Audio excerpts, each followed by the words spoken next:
Thank you, Sherry.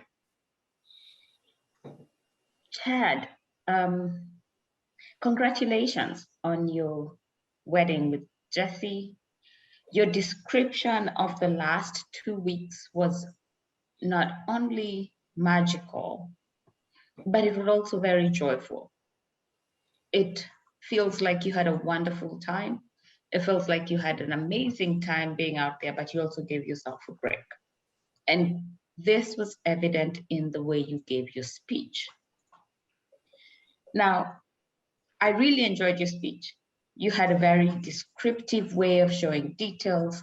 You had a very good way of storytelling. I enjoyed that very much. And just looking at everyone's reaction, they enjoyed the stories. They enjoyed the experience that you gave, that you were having, planning your wedding, having the wedding, and going on your honeymoon.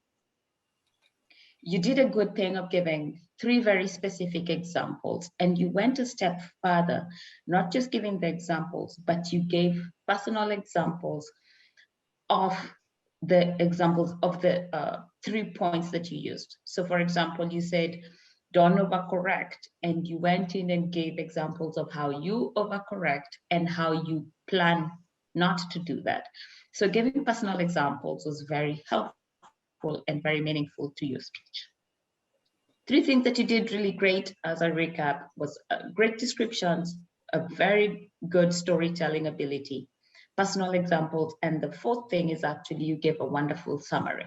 So if someone did not get anything else out of your speech, they were able to pick up those 3 points at the end of your speech as take home for them to be actionable and to be able to do things that are meaningful for their health journey.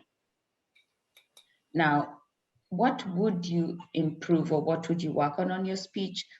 Very little of what I picked up.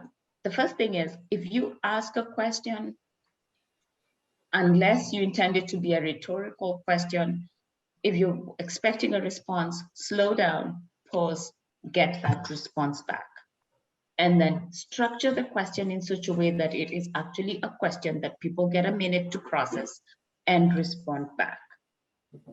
The second thing is just slow down a little bit, throw in some pauses in your speech. Those are the only 2 things that I could pick up to say this could be areas of action or a place for you to work. But generally, your speech was amazing. Your joy was evident. Your facial expressions. I'm sure Jessie has now the affirmation she might have wanted of an extremely exciting wedding, and you enjoyed it just as much as she did. Thank you very much.